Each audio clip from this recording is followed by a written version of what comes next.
Did you ever hear about the tragedy of Darth Sinatraa the Wise? I thought not.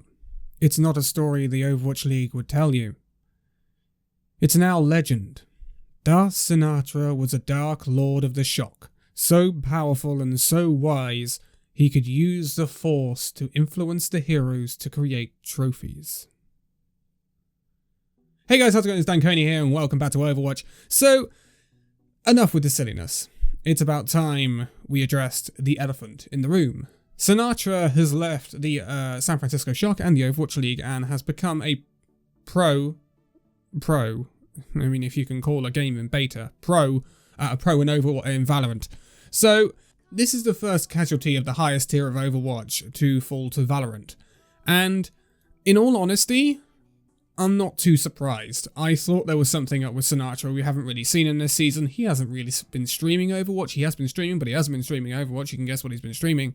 And so, I kind of thought that Sinatraa was going to move on at some point. Especially with the quality of the Shock I've got in a DPS line. I don't see a place for Sinatraa anymore. I've seen quotes that Sinatraa was unhappy with the likes of the 2-2-2 roll lock and hero pulls. Well, Sinatraa had his best time during GOATS when he was playing Zarya. So, yeah, but he can't just one-trick Zarya. No offense, he's not a one-trick. But, that seems to be when he was at his happiest. That is never going to happen again unless he transfers to being an off-tank, and he's not going to do that because he's not going to want to play D.Va. So, or Sigma. But, the loss of Sinatraa is not a massive thing. I mean, Monte Cristo will tell you differently. Saying that, oh, OWL fans trying to defend the movement of Sinatraa, saying he's done all that he can achieve. Well, he has done all that he can achieve. He is basically the only player ever to have completed Overwatch. He has literally completed Overwatch. He's climbed the ladder. He's joined an org. He's won the Overwatch League. He's MVP of the Overwatch League. He's won the World Cup. He's MVP of the World Cup. There is nothing else you can win apart from being MVP of the Grand Finals, but that's, you know, we'll gloss past that. But Sinatraa, there's nothing else. I think he just wanted a new challenge. Maybe he was a bit disenchanted with the way Overwatch is right now. I can't say I blame him, a lot of people are. But all of the players that I have seen linked with Valorant in the Overwatch League, I'm going to be brutally honest, are benched players. AKM was one of them. So, in that respect, you know, it's a surprise that Sinatraa gave up his paycheck to go to Valorant, which is a ballsy move. I credit to him, it's a ballsy move for a game that's in beta right now. But Valorant probably will have a stable esport at some point. But it is a big gamble to give up a contract so early. But Sinatraa has made a lot of money. And I don't think we can ever deny this, so remember the memes. But he's made a lot of money, and so he's very financially stable, so he can basically do what he likes. He can say, well, I'm going to take this big jump into the unknown. If it doesn't work out for me, then I'll become a streamer. He'll still be a very successful streamer. So, he's joined up with Sentinels. Sentinels is obviously a very big org that has the likes of, I think, the former Fortnite World Cup winner, or the current Fortnite World Cup winner, Booga, and obviously XQC. XQC was part of the Sentinels, I think he still is. So, he's going over to a big list of names. He's already joined up with the Valorant team.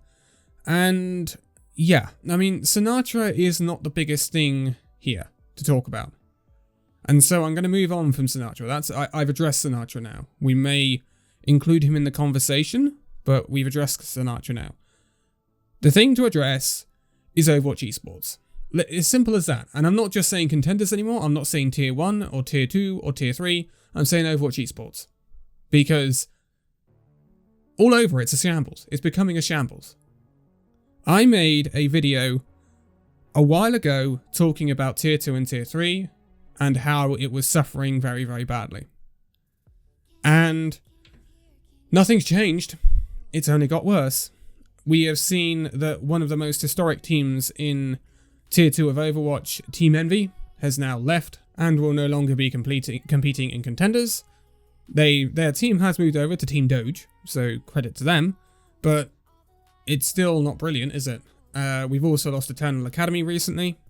We've lost a bunch of teams. Clockwork Vendetta is another one to quote as well. And when you go back further, you see Sinatraa Esports, you see Team Giganti. Team Giganti was a very big name in European contenders for a very long time, and it was a very, very sad day when we saw that team disappear.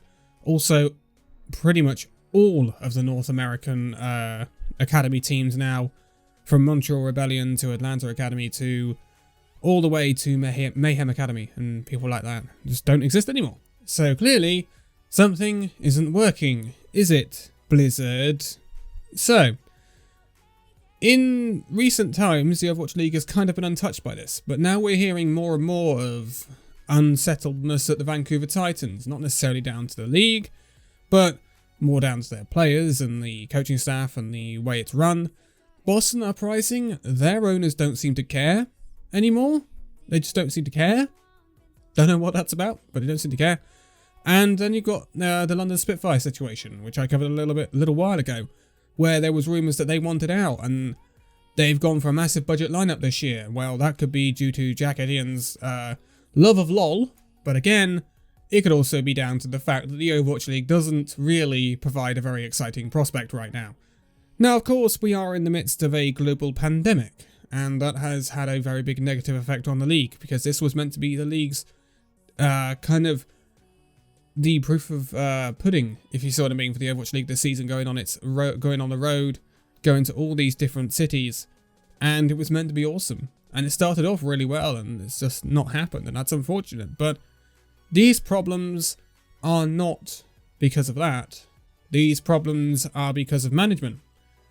And when you look at the interviews done on Watchpoint, it's always John Spector, isn't it? It's never Pete Vaztelika. Now, going back to the days of Nate Nanza, and this is in my opinion where it started to go downhill, in the days of Nate Nanza, it always would have been when Nate Nanza. I mean, it just would have been. Now, unless there's something I don't know that's going on with Pete Vaztelika, we haven't heard from him this month. We actually haven't heard him talk about the Overwatch League since March the 21st, from what I can recall.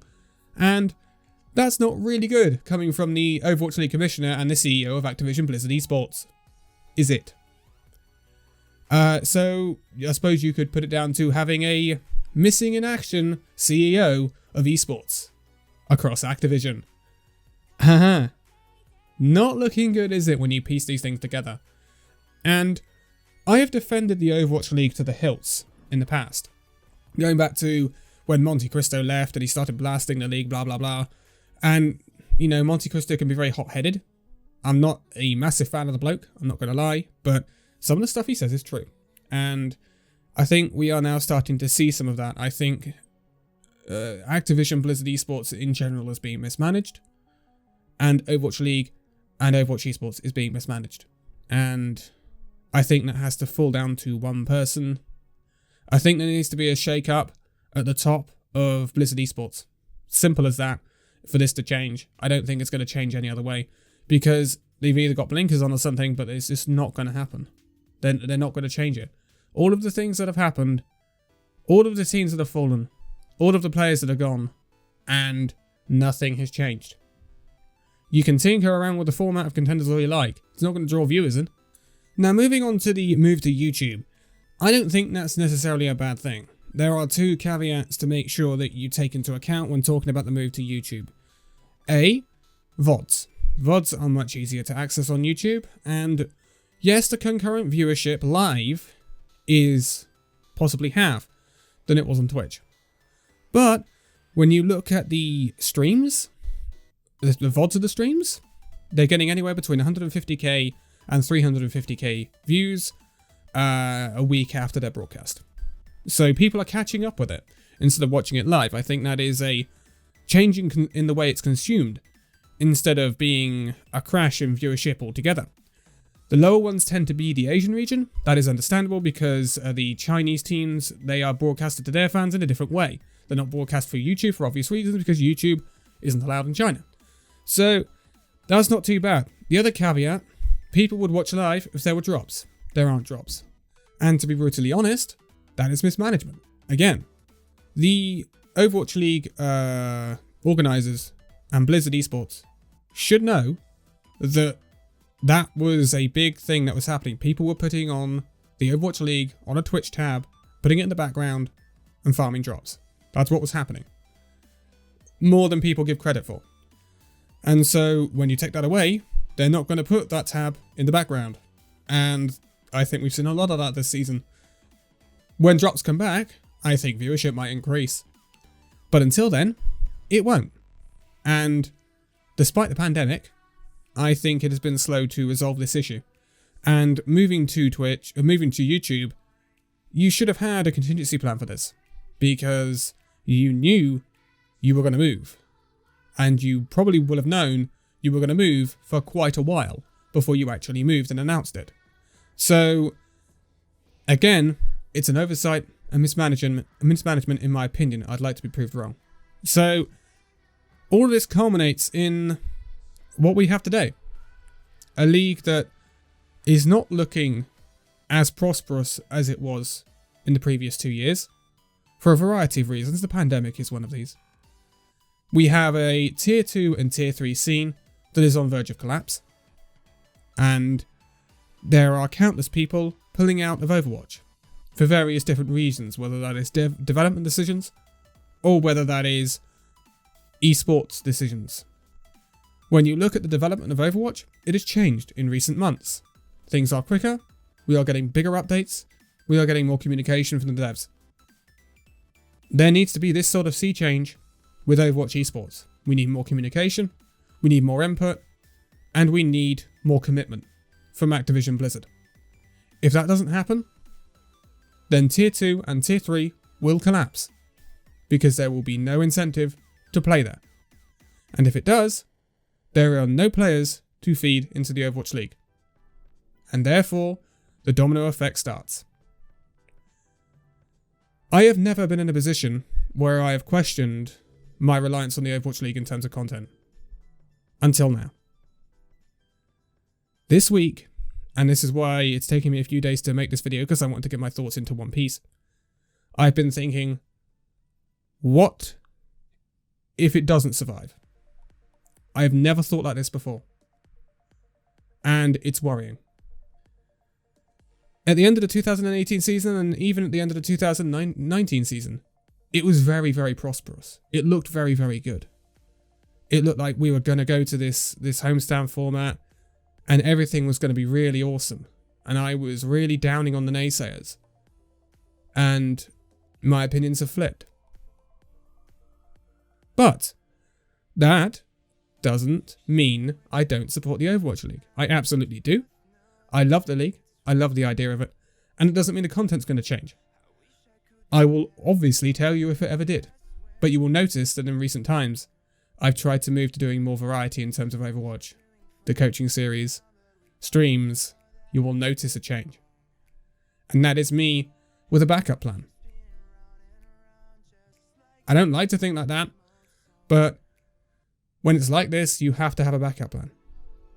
So, I hope that the rest of 2020, we are coming to the end of April, we are now in May, is going to be the most crucial time, in my opinion, in Overwatch Esports history. If Activision Blizzard do not change things, we are heading for a dark future. If they do, it still can be saved. Believe it or not, it still can be saved. But I'm going to leave it here for this one. And I don't like making down videos like this, but it has to be said. I don't think the Sinatraa issue is the biggest issue, but I think it is an addition to culminating issues. But for now, thank you guys so much for watching this video. If you liked it, give it a like, subscribe if you're new, and I'll see you in the next video. See you then.